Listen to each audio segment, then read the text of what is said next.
እስልምና ገዳይ ነው።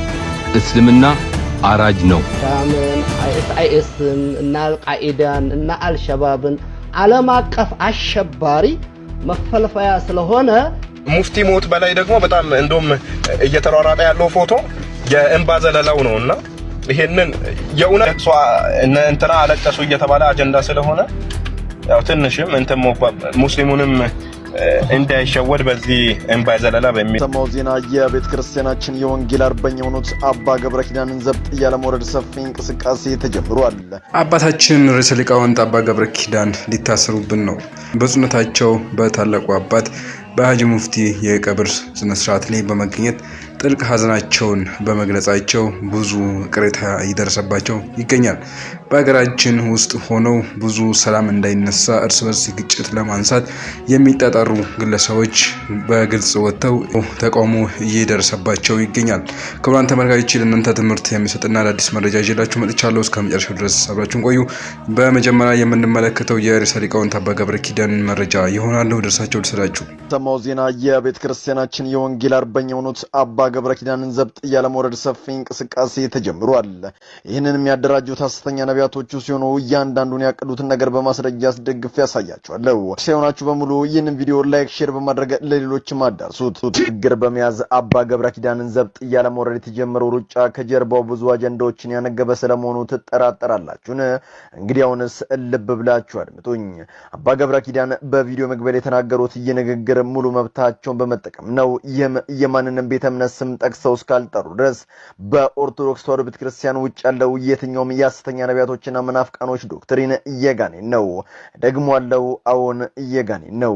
ይህ ክስም የተቀነባበረው ለባለስልጣናቱ እጅና ጓንት የሚሆኑት ሐሰተኛው ነብዩ ዮናታንና እዩ ጩፋ ሲሆን ውድ ኦርቶዶክሲያን የኦርቶዶክሲያንን መታሰር በጋዜጠኛ ነጋሽ በዳዳ በተዋሕዶ አርበኛ ባሮክ በሌሎችም ወንድሞች ሳቢያ እስራቸውን ኖርማላይዝ እንድናደርገው በጭንቅላታችን ላይ እየሰሩብን ነው። በኋላም ይኸው አሁን እንደጀመሩት ወደ አበው አባቶቻችን ይበጡብናል። ለቤተ ክርስቲያን አለኝታ የሆኑ ልጆቿን በማሳደድ ዶክትሪኗን ለማጥፋት የሚቻላቸውን በሙሉ እያደረጉ ይገኛሉና ኦርቶዶክሲያን ከምንም ጊዜውም በላይ አንድ እንሆን፣ እንተጋገዘ የመጨረሻው መልእክቴ ነው። እንግዲህ መረጃው ምን ያክል እውነተኛነትና ትክክለኛነት እንዳለው የተቻለኝን ያክል አጣርቻለሁ። ሶርሱ አልታወቀም። የዚህ መረጃ እንግዲህ አዲስ ነገር ካለ ወደ እናንተ የማመጣ ይሆናል። በቀጥታ ደግሞ የምወስዳችሁ እስኪ ብፁዕነታቸው ላይ የተሳለቁባቸውን አንዳንድ የሙስሊም ወገኖች እንመለከትና ለነሱ ደግሞ ከዛው ከሙስሊሞች ምላሽ የተሰጠበት መረጃ አለ። እሱን ለእናንተ ላቀርብላችሁ። ሙፍቲ ሞት በላይ ደግሞ በጣም እንደውም እየተሯሯጠ ያለው ፎቶ የእንባ ዘለላው ነውና ይሄንን የኡነት እንትና አለቀሱ እየተባለ አጀንዳ ስለሆነ ያው ትንሽም እንትን ሙስሊሙንም እንዳይሸወድ በዚህ እንባ ዘለላ በሚል ሙፍቲ ሞት በላይ ደግሞ በጣም እንደውም እየተሯሯጠ ያለው ፎቶ የእንባ ዘለላው ነውና ይሄንን የኡነት እንትና አለቀሱ እየተባለ አጀንዳ ስለሆነ ያው ትንሽም እንትን ሙስሊሙንም እንዳይሸወድ በዚህ እንባ ዘለላ በሚል ነው የገባው። የትኛው ይሄ ነውና እኔ ባጭሩ የሚላችሁ እያስለቀሳችሁን አውቃችሁ የውሸት ለቅሶ አታልቅሱ ነውና ቢያንስ ባታለቅሱልንም እንኳን አታልቅሱ ያለ አልቅሱልን ብሎ የተናገረውም የለም። እኛ እንድታለቅሱም አንፈልግም። እኛ አታልቅሱ፣ ለምን ታለቅሳላችሁ? ግን አታስለቅሱን ባጭሩ ማለት ነው። የውሸት ለቅሶ ዋይ አትበሉ። ያገባኝ ነገር እንዴት ሰው በዚህ ደረጃ እንዴት መደደብ ይቻላል? እንደዚህ ማለት ሳይታሰብበት አይደለም ሰው አስቦበት እንደዚህ ደደብ መሆን ይችላል? ሐዘን እኮ ተፈጥሯዊ ነገር ነው። ለምን አለቀስክ እንዴት ይባላል?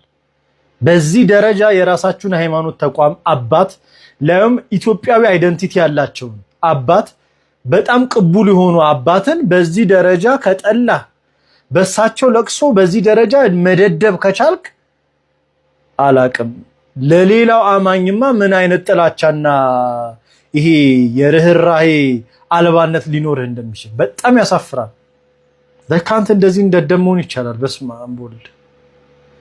ለማንኛውም ሀጂ ሙፍቲና ቤተሰቦቻችሁን እግዚአብሔር ያጽናላችሁ። እኛ የፍቅራችንን የአባትነታቸውን እንደ ኢትዮጵያዊ ደግሞ ባህላችንን ሄደን ለቅሶ ደርሰናል። ይብላኝ ላንተ እንደዚህ አይነት የደነዘ ጭንቅላት ላይ ያስከው። ሙፍቲ ሞት በላይ ደግሞ በጣም እንደውም እየተሯሯጠ ያለው ፎቶ የእንባ ዘለላው ነውና ይሄንን የእውነት እንትና አለቀሱ እየተባለ አጀንዳ ስለሆነ ያው ትንሽም እንትን ሙስሊሙንም እንዳይሸወድ በዚህ እንባ ዘለላ በሚል ነው የገባሁት። ይሄ ነውና እኔ ባጭሩ የሚላችሁ እያስለቀሳችሁን አውቃችሁ የውሸት ለቅሶ አታልቅሱ ነውና ቢያንስ ባታለቅሱልንም እንኳን አታልቅሱ ያለ አልቅሱልን ብሎ የተናገረውም የለም። እኛ እንድታለቅሱም አንፈልግም። እኛ አታልቅሱ፣ ለምን ታለቅሳላችሁ? ግን አታስለቅሱን ባጭሩ ማለት ነው።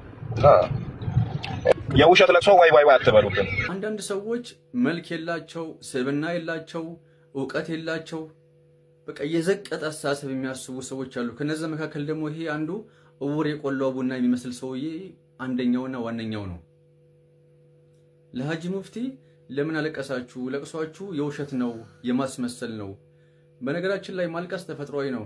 ሰው ማልቀስ ስለፈለገ ሳይሆን ከልቡ ማዘን ከልቡ መነካት ያስፈልጋል እንባው እንዲመጣ እንጂ ማንም ሰው ዝም ብሎ እንባውን ናውጣ እና ተመለስ የሚለው አይነት ስሜት አይደለም።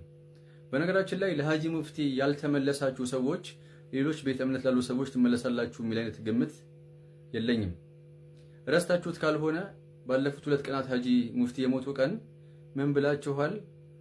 ሀጂ ሙፍቲ ካፊር ናቸው፣ ሙስሊምን የሚወክሉ አባት አይደሉም ብላችኋል።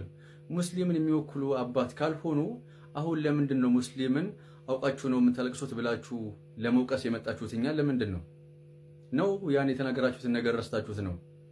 በነገራችን ላይ አቡነ ማቲያስም ሆኖ ሌሎች ኦርቶዶክሳውያኖች ለሀጂ ሙፍቲ ያለቀሱት ሀጂ ሙፍቲ ሙስሊም ስለሆኑ ሳይሆን ሰው የጠፋለት ሰው ሆነው ስለተገኙ ብቻ ነው።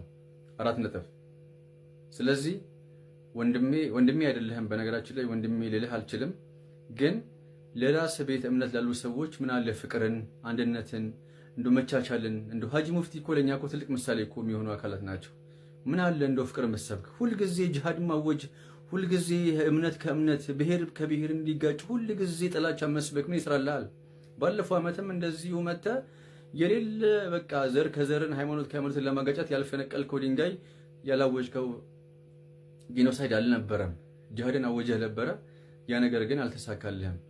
ከሙስሊምም ከኦርቶዶክስም ቤተ እምነት ያሉ ሰዎች ብልጦች ስለነበሩ ነገሩን በብልሃት አልፈውት እዚህ ደረጃ ደርሰናል።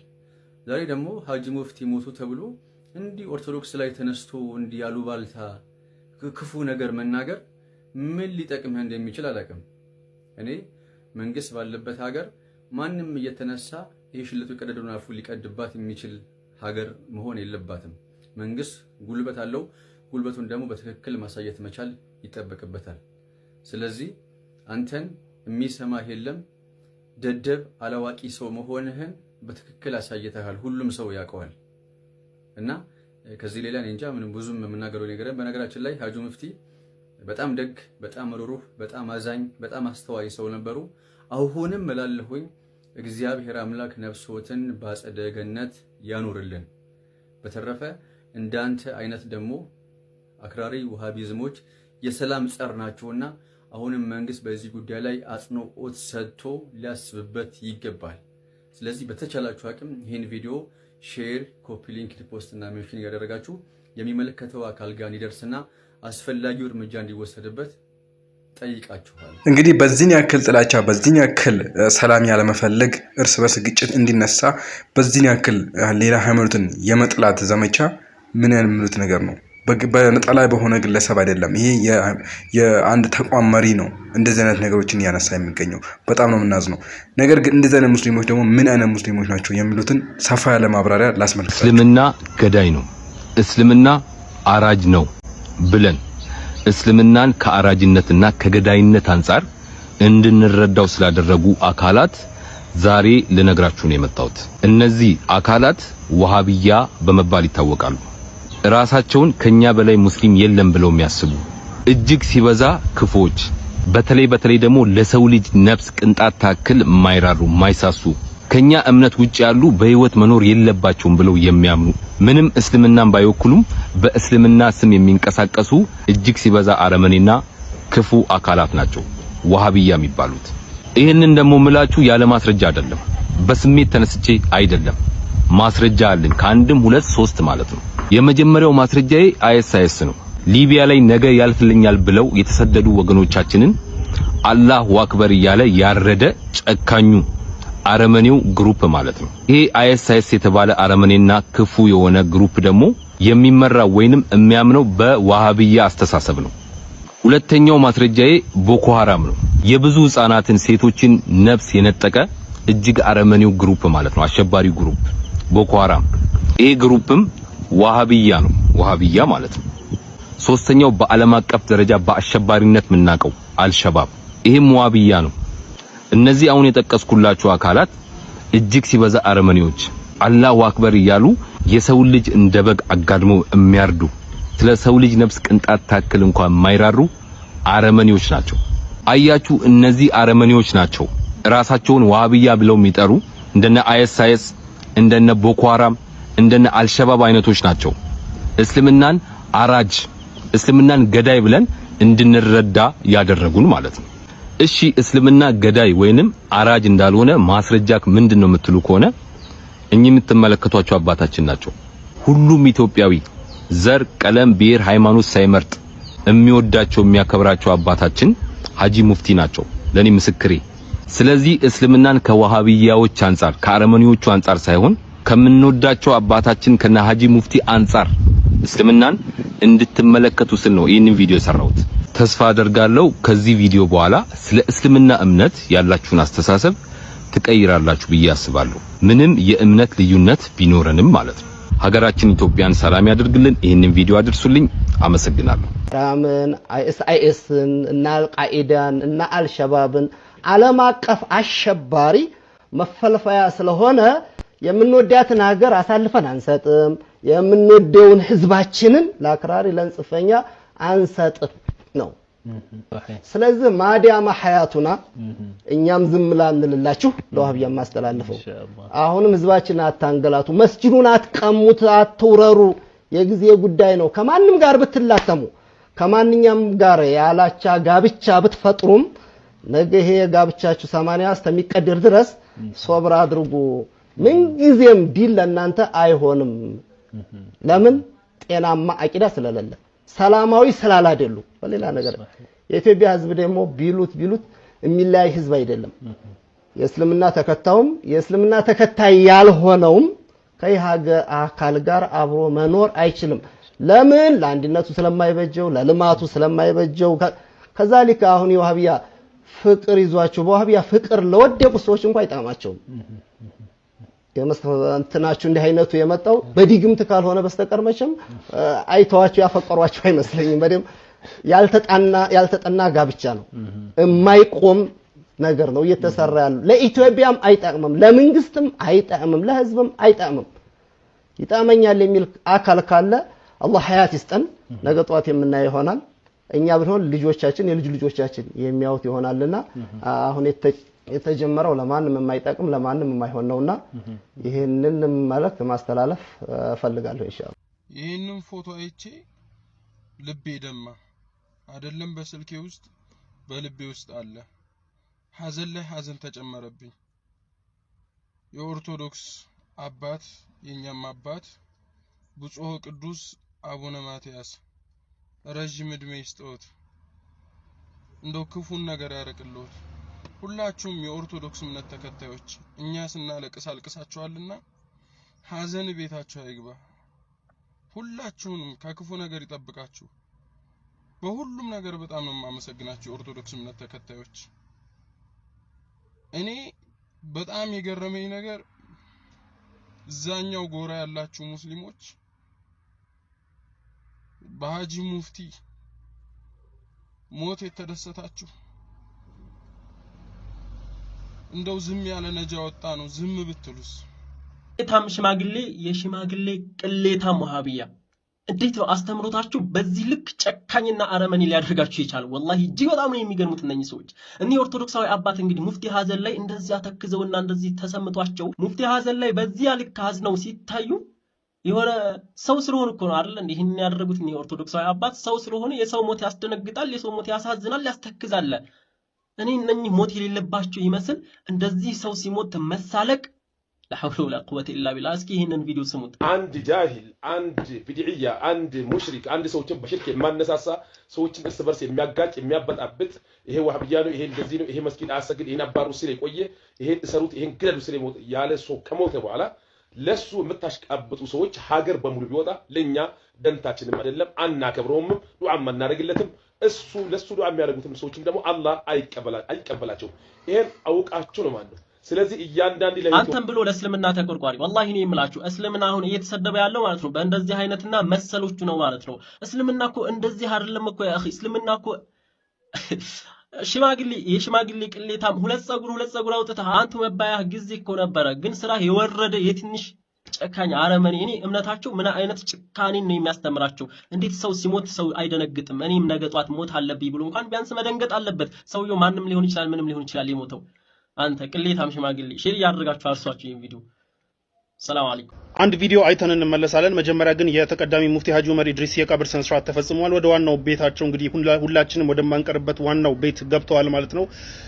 የሽኝት ፕሮግራሞች ነበሩ። እንግዲህ ፒያሳ ኑር መስጂድ ሰላተል ጀናዛ ከተሰገደ በኋላ ሚሊኒየም አዳራሽ ላይ ለሁሉም መስጂድ ገብተው ሰላተል ጀናዛ ወር የጀናዛ ሰላትን መስገድ ለማይችሉ የሌሎች እምነት ተከታዮች ሙፍቲ ሀጂ ዑመር እንግዲህ በሁሉም የሚወደዱ በሁሉም የሚከበሩ በሌሎችም እምነት ያሉ ሰዎች ጋርም የሚከበሩ እንደ ኢትዮጵያን በሙሉ የሚከበሩ ሰው ስለነበሩ ሌሎቹም እንግዲህ መሳተፍ አለባቸው በሚል ሚሊኒየም አዳራሽ ደግሞ ሁሉም በተገኙበት የሽኝት ፕሮግራም ተካሂዶ ነበርና እዛ ሽኝት ፕሮግራም ላይ ቀልቤን የሳበውን አንድ ቪዲዮ ላሳያችሁ ነው። ይሄን ቪዲዮ አይተን እንመለስ።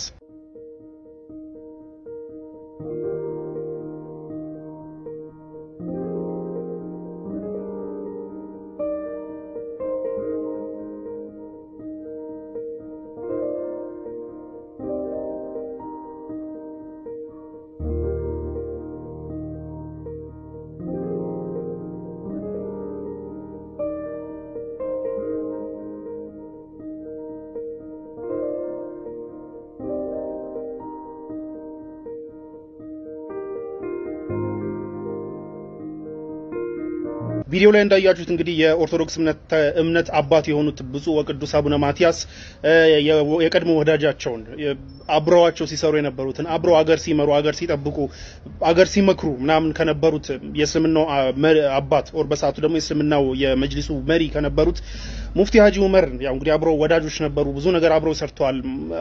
you know መሐላቸው የነበረው ሪሌሽን አሁን እዚህ ጋር ማብራራው አይደለም።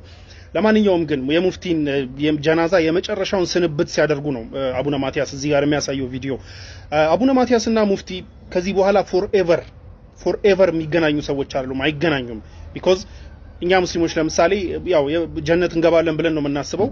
ክሊርሊ ሌላው እምነት ደግሞ ጀነት አይገባም የሚል እምነት ነው ያለን። ሶ ለምሳሌ እኛ ሙስሊሞች ኦር ሙስሊም ሲሞት ኦር ለምሳሌ ሀጂ ሙፍቲ ሲሞቱ ምናልባት ነገ ጀነት እንገናኛለን ብለን እናምናለን። በክርስትናም በኩል እንደዛ ነው።